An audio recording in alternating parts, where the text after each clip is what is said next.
जय हिंद दोस्तों, मेरा नाम है मनोवर चौहान और आपने देखना शुरू कर दिया है न्यूज़ निवारण टीवी।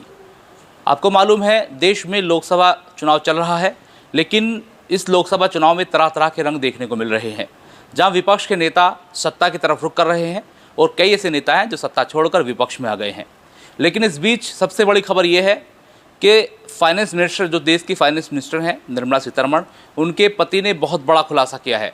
उन्होंने कहा है कि भारतीय जनता पार्टी मात्र 120 से 130 सीटों पर ही आ सकती है और बहुत सारे खुलासे किए हैं। उन्होंने कहा है कि अगर साम दाम दंड भेद से भारतीय जनता पार्टी आती है तो जो संविधान है उसको वास्तव में बदल दिया जाएगा और जो डिक्टेटरशिप है वो कहीं ना कहीं आ जाएगी।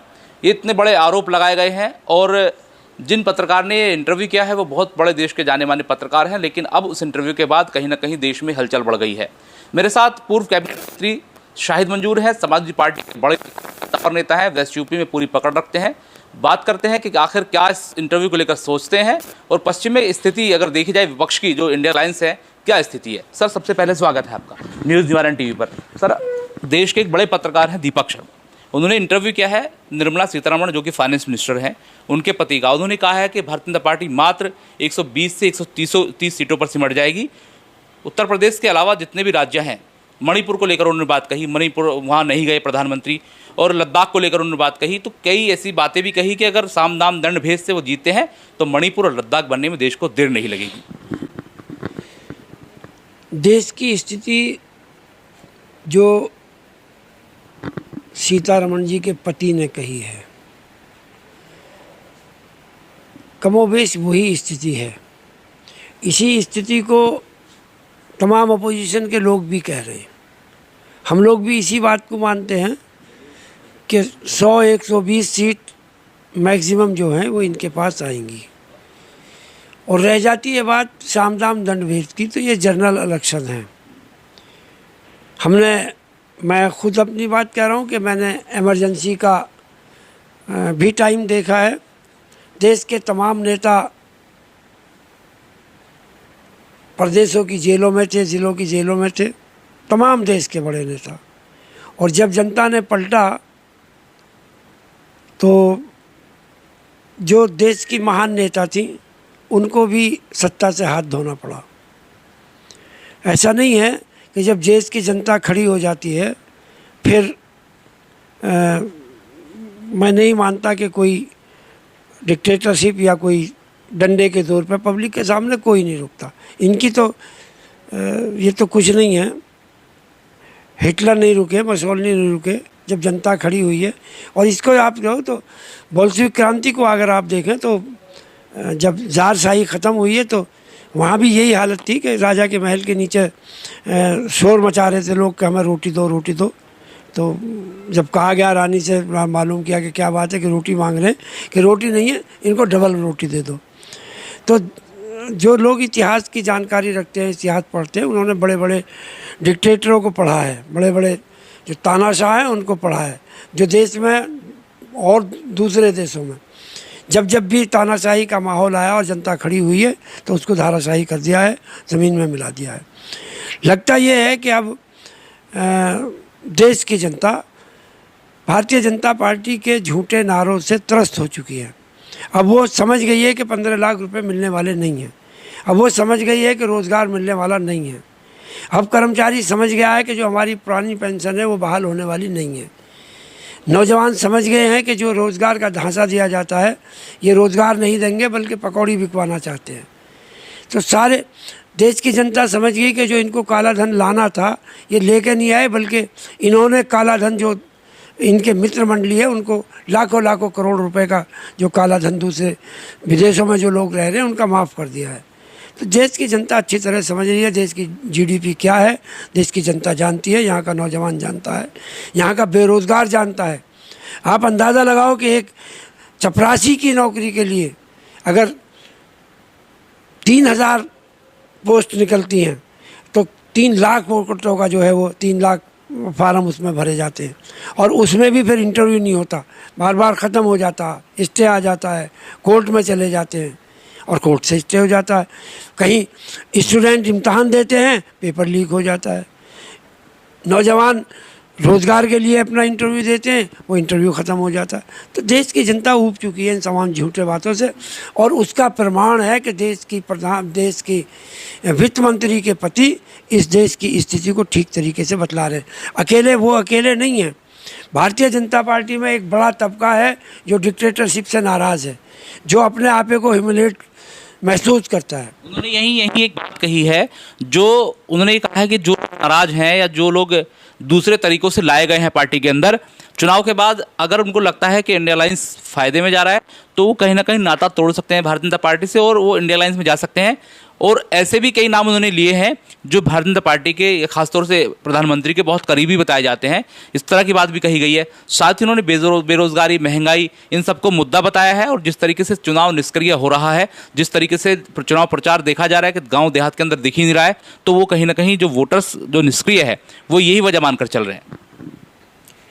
देखिए, जहाँ तक देश के बड़े नेताओं की बात है तो कई मौक़ों पर हमारे यहाँ के जो देश के पीडब्ल्यूडी के मिनिस्टर हैं गडकरी जी, जो देश के पीडब्ल्यूडी मिनिस्टर हैं, वो कई बार कह चुके हैं और वो आमने सामने बात आ चुकी है। सीतारमण जी के हस्बैंड की आपके साथ आ चुकी है। मैं किसी का नाम लेकर नहीं कहता कि बड़े नेता हैं, जो भी बड़े नेता हैं आडवाणी के बाद में जिनका नंबर आता है वो सब भारतीय जनता पार्टी की जो रीढ़ की हड्डी थी, जिनको ब्रेन माना जाता था, उनको सबको विलुप्त कर दिया गया है। और बार बार देखने में आया कि वो जो हमारे देश की राष्ट्रपति हैं, वो भी मौक़ों पर हमें दिखाई देता है कि वो कहीं खड़ी हैं तो साहब बैठे हैं। तो देश की जनता भी देख रही है कि कुछ ठीक नहीं हो रहा है ये, और महसूस कर रही है, और इसीलिए जनता जो है इस बार परिवर्तन चाहती है और परिवर्तन होगा। ये जो जनता की आप बात करें, नाराज़गी भी लोगों में है। खासतौर से मेरठ में देखा जा रहा है, मेरठ और पश्चिमी उत्तर प्रदेश में ठाकुर समाज नाराज है और आज उनको मनाने के लिए खुद मुख्यमंत्री आ रहे हैं सरधना में, जो मुजफ्फरनगर लोकसभा सीट है। एक तरफ मनाने की बात हो रही है, एक तरफ उनकी पंचायत हो रही है। तो मनाना, नाराज़गी तो इसी बात पर है कि जो प्रतिनिधित्व है उनका, उसको समाप्त किया जा रहा। देश के जो बड़े नेता हैं, जिनका नाम बड़े नेताओं में प्रधानमंत्री के तक के कैंडिडेट थे, उनको पीछे कर दिया गया, नज़रअंदाज कर दिया गया। सब लोग महसूस कर रहे हैं कि ये अब यहाँ के टिकट को ही ले लो भाई, क्या सेंस है कि, और क्या तुक है इस बात की कि आपने बम्बई से एक कलाकार को ला के यहाँ पर छोड़ दिया गया, जो कलाकारों से पहले ही इसकी जनता त्रस्त है। वो चाहे गोविंदा हो या हेमा मालिनी हो, सब लोगों से त्रस्त है कि जितने भी सेलिब्रिटीज़ को टिकट दिया जाता है वो जीत जाते हैं, जनता से उनका कोई वास्ता तो रहता नहीं। तो जनता समझ रही है, और मेरठ की क्रांतिकारी जनता, यहाँ की धरती से पहचानने वाली और पकड़ रखने वाली जनता की बात ही अलग है। तो वेस्ट यूपी में क्या मान रहे हैं, जैसे बागपत, मुजफ्फरनगर, मेरठ, शामली, जो ये सीटें हैं, इन पर इंडिया अलायंस का जो दबदबा देखने को मिल रहा है, क्या लगता है ये सीटें आ जाएंगी? और वेस्ट में इनके अलावा क्या लग रहा है, बिजनौर और कई सीटें हैं, कहाँ तक पहुँच रहे हैं आप उन पर? मैं कोई भविष्यवाणी नहीं करता हूँ, लेकिन समीकरण के हिसाब से हम लोग जो है वो चुनाव, इंडिया गठबंधन जीतने के आंकड़े लेके चुनाव लड़ रहा है और जीतने के आंकड़े में है।